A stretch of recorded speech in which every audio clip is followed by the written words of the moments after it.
They say you remember certain moments forever. The sound of a slammed door. The way someone says your name before delivering bad news. Or the exact weight of a $60 million contract in your hands, right before the ground shifts beneath your feet. For me, it was the smell. Fresh coffee. Expensive cologne. A citrus clean polish that made the conference table shine like it was auditioning for something. I stood there, palms slightly damp, staring at the contract I'd spent 18 months chasing. 246 emails. 34 flights. 5 missed birthdays. All distilled into one folder. Matte black, thick stock paper, gold-lettered logo embossed dead center. Haven Tech. $60 million. Signed. Sealed. Mine. I should have been euphoric. But the room didn't feel right.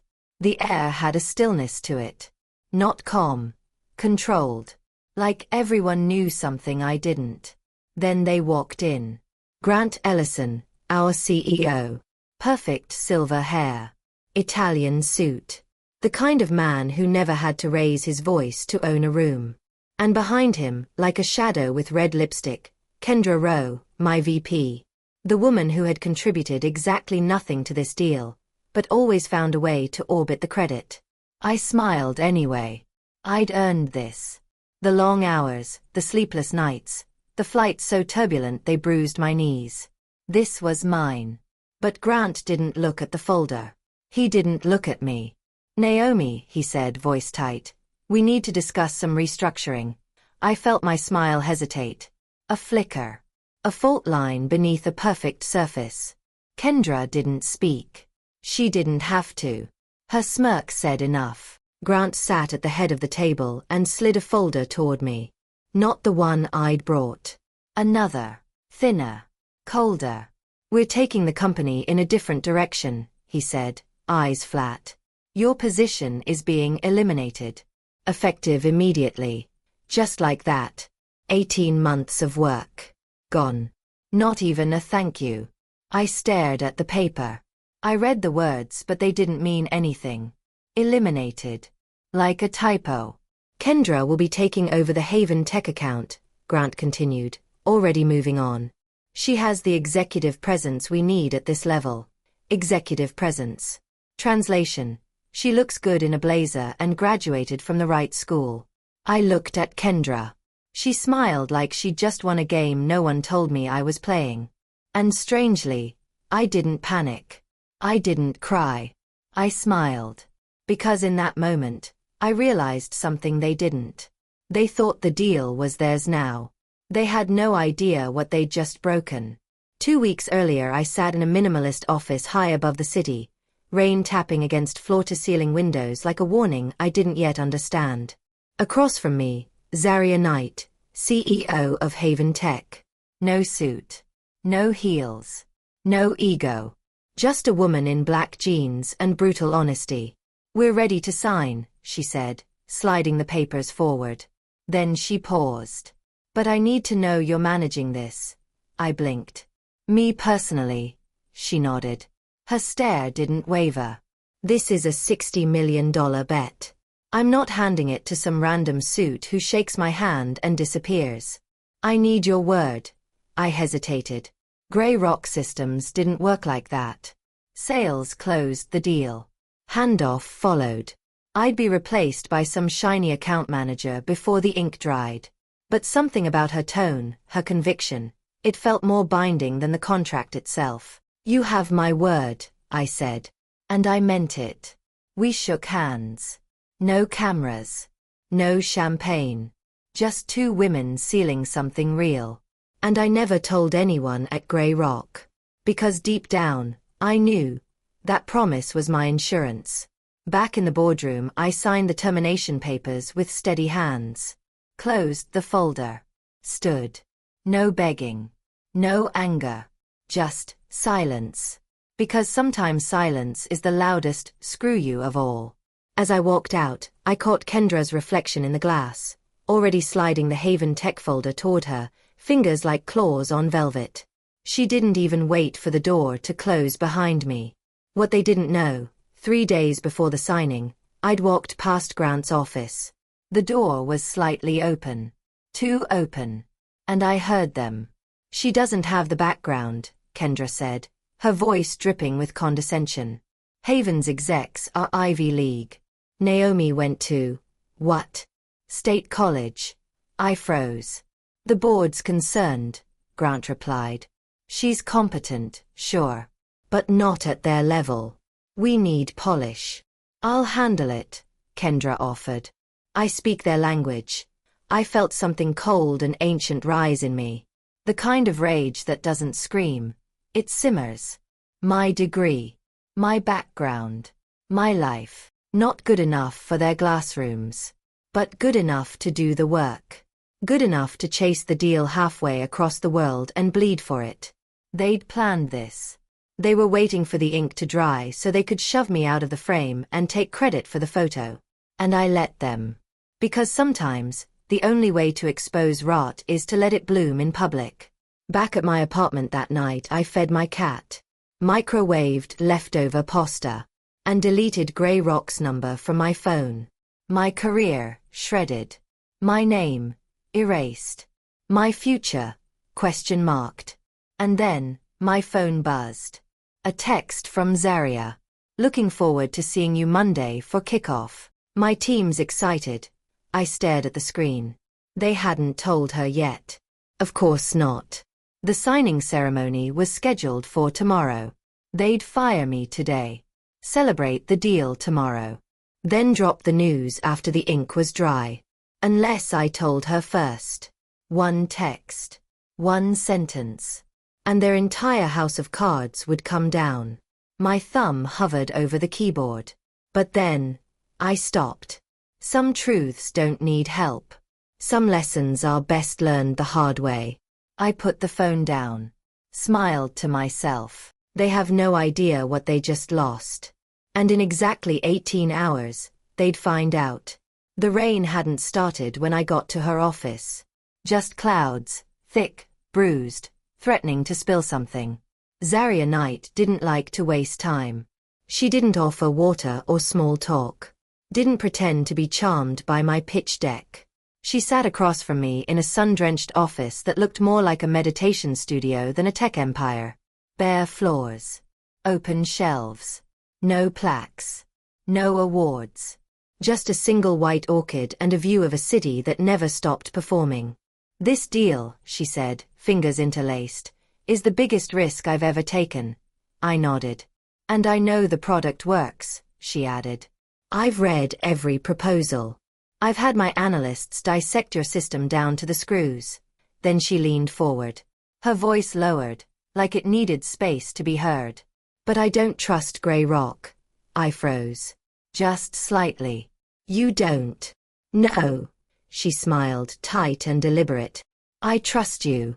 I blinked. Me? She nodded. You're the only reason I haven't walked away. You listen. You adjust. You follow through. But before I sign, I need to hear something. She reached into a drawer. Pulled out a pen. Not gold. Not flashy. Just a pen. And set it beside the contract. I need your promise, she said. That you'll be the one managing this. Personally. Not some junior associate. Not a handoff. You. My breath hitched. Because Grey Rock didn't work like that. Sales closed. Ops took over. Account management kept things warm. That was the cycle. This wasn't just a request. It was a break in protocol. But her eyes didn't blink. This is a $60 million handshake, she said. I'm not making it with someone who disappears the moment. We wire the deposit. I looked at the pen. Then at her. And something in me, something deep, tired, and completely certain, answered first. I promise. Not just because she asked. But because I believed in what we were building. Because I believed I could do more than deliver. I could protect it. Her eyes softened. Just slightly. Good, she said. Then we have a deal. We didn't toast. We didn't take a photo. We just stood. Shook hands. Sealed it the old way. words and skin and stillness. That promise never made it into the contract. No legal clause. No CC'd email. No initials. Just trust. The one thing no one at Grey Rock ever asked me for. And something told me, don't tell them. Not yet. 3 days before signing, my office door had been cracked. Barely. Just enough to hear what I wasn't meant to. Grant's voice. She's good. But she's not polished. Then Kendra with that laugh she used when cutting people open. Her degrees from State. Haven's execs are Ivy. She's not one of them. And then the knife. Let me handle Haven. She's done her part. My part. The deal I built. The trust I nurtured. The hours no one tracked. To them it was step one. A necessary errand. I was an elevator button. Press, ascend, forget. I stepped away from the door, heart pounding in my ears. Rage, yes. But beneath it, clarity. They were going to use me to open the door. Then shut it behind me. That night I lay on the floor of my apartment. No wine. No tears. Just silence and the hum of my refrigerator. My cat curled beside me, purring like nothing had changed. I stared at the ceiling and ran the numbers again in my head. $60 million. 1 contract. 2 signatures. But only one condition. Me. They didn't know. Because I hadn't told them. And now I understood why. Because promises like that. They're not meant to be protected by lawyers. They're meant to be proven. Present-day night before the signing, Grey Rock was prepping champagne and photographers. They were writing press releases. They were laying out the story, how Grant's leadership and Kendra's strategy landed the deal of the decade. They didn't know they were building a stage for their own collapse. Zaria still hadn't been told about my firing. They planned to smile through the ceremony, shake hands, and quietly inform her afterward. After the ink dried. After the credit was claimed. But they had underestimated one thing. The woman who signed without fanfare. The woman who trusted me over protocol. The woman who didn't give a damn about corporate theater. She wasn't signing a deal. She was honoring a handshake. And that handshake wasn't with Grey Rock. It was with me. 10 hours before the ceremony, I watched the sun rise from my kitchen floor, coffee in hand. My phone lit up. Zaria, see you at 11 a.m. No emoji. No fluff. Just the clock ticking on their mistake. I smiled. And whispered to no one, I hope they chill the champagne. The apartment felt smaller after they fired me. Same walls. Same worn-out rug. Same uneven click of the bathroom light. But everything felt different. Like the air knew. Like my furniture was embarrassed for me. I dropped my keys on the counter and stood there in my heels, staring into a fridge full of nothing. The silence was thick. Not peaceful. Hollow. My cat rubbed against my shin, oblivious to the fact that I just lost my job, my title, and my carefully constructed identity in under 60 seconds. I microwaved leftover pasta. The cheap kind. The kind you eat when you're too exhausted to care.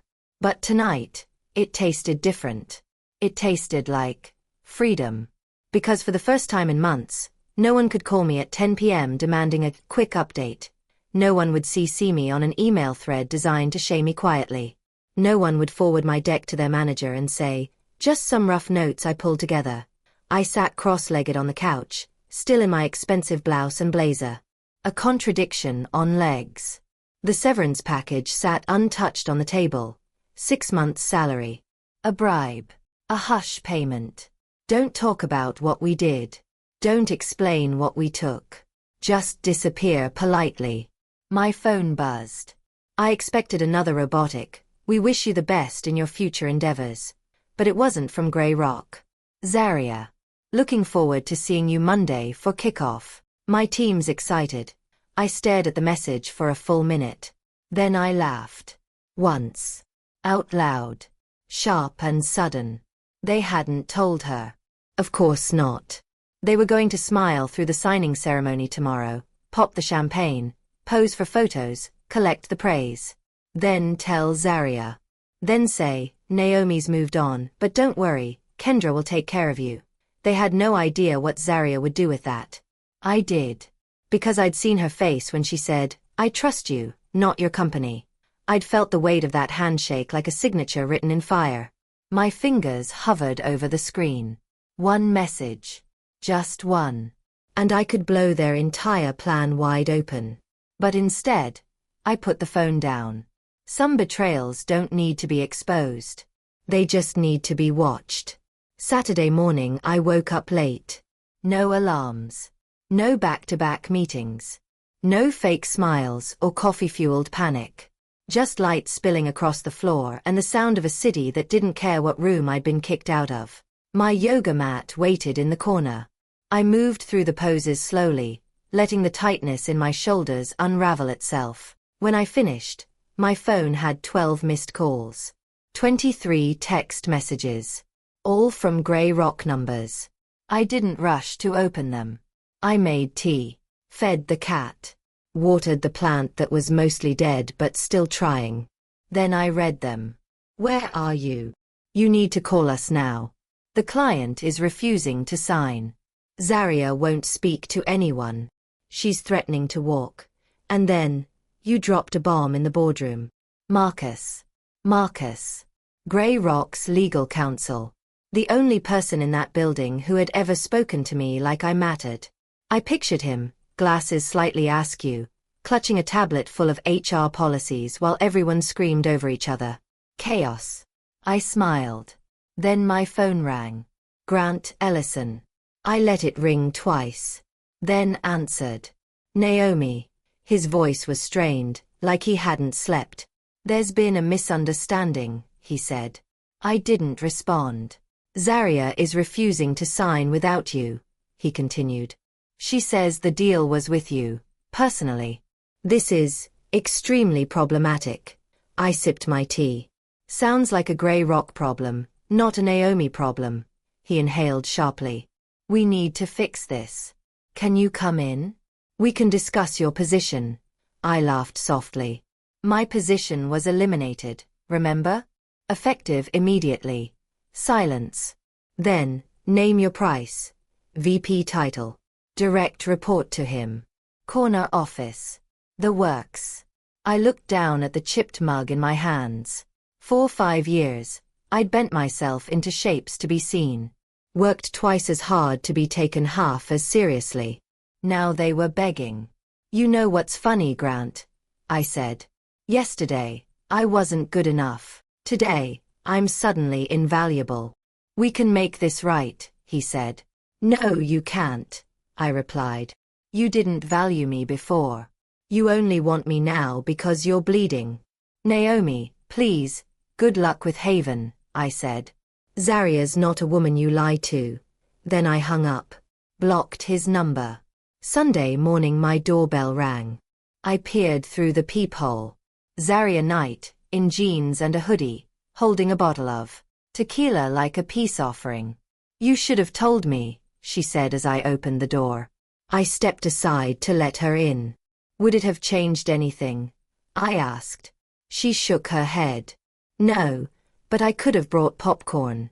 We both laughed. She placed the bottle on the counter. They offered to bring you back, she said. Not a question. A fact. I nodded. Triple salary. VP. The works. And I told them no. She smiled. Good. Because I have a better idea. I didn't show up. Not for the ceremony. Not for the press. Not to watch the building that erased me try to celebrate what I built. I already knew how it would go. The lobby would be flooded with light. Too bright. Too polished. Glass walls cleaned twice for the cameras. Balloons in Grey Rock's signature silver and blue. A podium set up with a mic no one would really use. Somewhere in the back, a bottle of champagne chilling in a bucket that cost more than my entire first-year salary. They expected Zaria to walk in and play along. But they didn't know who she was. At exactly 11 a.m., she arrived. Minimalist black outfit. Hair pulled back. No entourage. No flash. Just presence. When she walked into the conference room, Grant was already smiling like the deal had been signed in the stars. "Zaria," he said, extending his hand. "We're thrilled to finally." She didn't take it. Didn't even blink. "Where's Naomi?" The question landed like thunder in a sunny room. The room froze. Grant's smile wobbled. Just slightly. A crack. Kendra stepped forward. Her voice syrupy with fake reassurance. "Naomi is no longer with us, but, what do you mean no longer?" Zaria cut in. Her tone didn't rise. It didn't need to. Grant tried to regain control. "There's been a small transition," he said. "Kendra will now be overseeing your account. She's incredibly qualified." "I made a promise to Naomi," Zaria said, eyes locked on him. "And she made one to me. No Naomi, no deal." The air collapsed. Chairs creaked as executives shifted uncomfortably. Someone coughed. Someone else reached for a champagne flute and thought better of it. "We understand this is unexpected," Kendra began, but her voice had lost its shine. Zaria didn't even look at her. "You built this room on a lie," she said, "and expected me to smile through it." Her assistant stepped forward, collected the unsigned contract, and slid it back into her briefcase. "We're done here," Zaria said, then turned and walked out without another word. No signature. No photos. No handshake. Just silence. And behind her, chaos. "I wasn't there, but I got the blow-by-blow within minutes." Marcus texted first. "You dropped a bomb in the boardroom. Champagne still in the ice." Grant looks like he aged 10 years in 2 minutes. I could picture it perfectly. The confusion. The panic. The executives trying to piece together what just happened while cameras waited for a headline that no longer existed. The biggest deal in company history. Dissolved mid-sentence. Because they gambled on perception. And lost to a promise. My phone buzzed again. "Grant." I didn't answer. Then another. "We need to fix this. Please come in." I sent one text back. "I'm not a fire extinguisher. I'm the match you ignored." Then I powered down. Sunday night Zaria returned. This time without tequila. She brought contracts. And a name. Blake Ashton. CEO of Orion Nexus. Small. Agile. Dangerous in the way only honest people are. He wasn't what I expected. No designer suit. No rehearsed charm. Just questions that cut straight through the noise. "Zaria trusts you," he said. "I need someone Zaria trusts." I raised an eyebrow. "What's in it for me?" "Head of strategic accounts. Real authority. Real equity. Build your own team." I sipped my tea. "I don't care about titles." He nodded slowly. "What do you care about?" "Impact." I could feel Zaria watching me from across the room. I continued. "I want to build something that works without gatekeeping. I'm done playing dress-up for the approval of men who only see value in degrees and corner offices." Blake smiled. "I dropped out of college," he said. "You're safe here." The next morning I walked into Orion Nexus's modest office space and took a long breath. No award walls. No silent judgment. Just post-its, standing desks, and coffee that didn't taste like ego. I was home. Meanwhile, Grey Rock was crumbling. Their headlines should have read like obituaries. Haven Tech walks away from Grey Rock deal. Client chooses rival startup after executive misstep. Prestige can't patch betrayal. My LinkedIn blew up. Messages. Invitations. Congratulations from people who had ghosted me 6 months ago. The same people who once questioned my worth now wanted to learn from me. But I wasn't interested in a victory lap. This wasn't revenge. This was reclamation. And I wasn't going back. 3 days later Marcus texted again. "Grant wants to meet. He's desperate. They've lost 2 more clients in 48 hours. He says name your price." I didn't respond. Because some losses aren't meant to be reversed. They're meant to be remembered. That evening, I pulled a folder from my shelf. My original pitch to Zaria. The one I wasn't allowed to show anyone. The one Kendra dismissed as too idealistic. I flipped it open. Made a few tweaks. Added new insights. Improved projections. This wasn't the same pitch. This one had scars. And those scars were proof I'd survived something they never saw coming. They wanted to pop champagne over a contract they stole. But some glasses never get filled. Some hands never get shaken. And some promises can't be transferred. I never wanted to start over. Not like this. But sometimes, the ashes make room for something you didn't know you could build. Something that doesn't ask for your pedigree before it lets you speak. Monday. 3:22 p.m. A rooftop cafe in downtown. Sunlight slicked off glass towers like armor.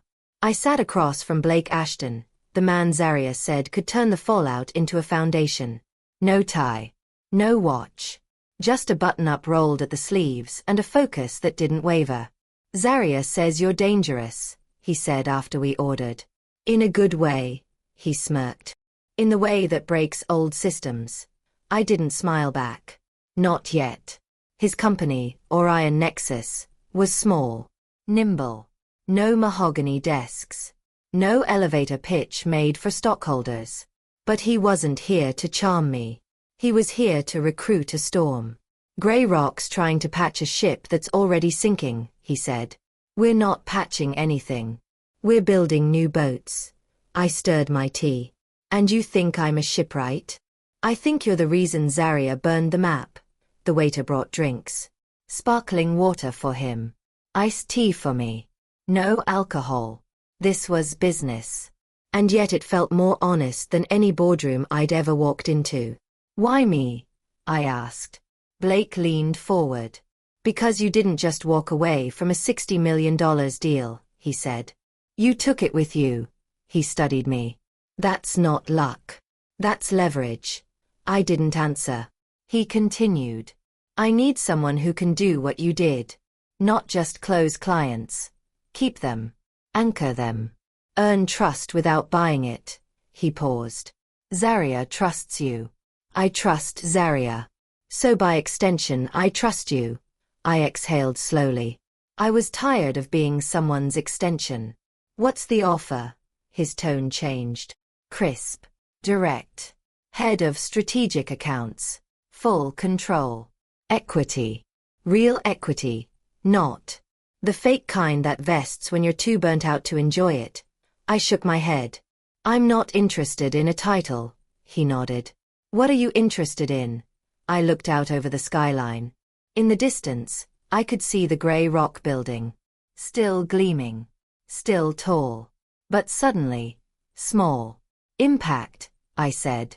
Freedom to build without politics. Without pedigree walls. I want a team of doers, not name-droppers. I want the freedom to fail on my own terms, and succeed without being asked where I went to school. Blake tilted his head. I dropped out of college, he said. I met his eyes for the first time and smiled. Then maybe we'll get along. That night I stood by my window, watching the city blink itself awake. My phone buzzed. Zaria, well. I texted back one word, building. 3 days later I walked into the Orion Nexus headquarters, if you could call it that. An open space above an old bookstore. Standing desks. Dry erase walls. Post-its in 4 languages. Playlists shared over Slack. No dress code, no gatekeeping. Blake met me at the door. You're early, he said. I'm always early, I replied. People like me don't get to be late. He handed me a tablet. Wireframes, he said. Initial drafts of what we could build for Haven. I studied them. Lean. Modular. Intuitive. Better than anything Grey Rock ever offered, because it wasn't built for show. It was built for growth. You said you'd give me a team, I said. Who do you want? I didn't hesitate. The overlooked. Within a week, I had 7 people under me. None of them Ivy League. None of them loud. Every single one of them brilliant. Logan, the systems architect Grey Rock never promoted because he lacked leadership presence. Mira, the analyst who got sidelined for being too direct. Jason, the client liaison who outperformed everyone but was never considered for a lead role because he didn't schmooze at lunch. They weren't polish. They were power. And finally, they were seen. Meanwhile, Grey Rock was unraveling like a sweater pulled at the wrong thread. The Haven Tech news had gone viral. $60 million lost to a rival startup. The press called it a miscalculation. I called it justice. Marcus texted. 3 more clients asking questions. Board in full panic mode. Kendra's pretending none of it is her fault. Grant looks like a man begging a storm to stop raining. I didn't gloat. Because this wasn't about revenge anymore. This was proof. That value doesn't come from suits or signatures or schools with stone arches. It comes from impact. And they had no idea how to measure that. A week later, I stood in a room with Zaria and Blake. No photographers. No champagne. Just coffee. Same guarantee as before, I told Zaria. Only better. I slid the proposal across the table. She flipped through it in silence. Price? She asked. 10% less, I said. We don't have Grey Rock's overhead. Her lips twitched. She extended her hand. We're in. Just like that. A new contract. A new chapter. And the first domino. They thought prestige was permanent. They thought loyalty was transferable. But trust isn't passed down, it's earned. And once broken, it doesn't heal with titles or checks. It moves on. And builds something better.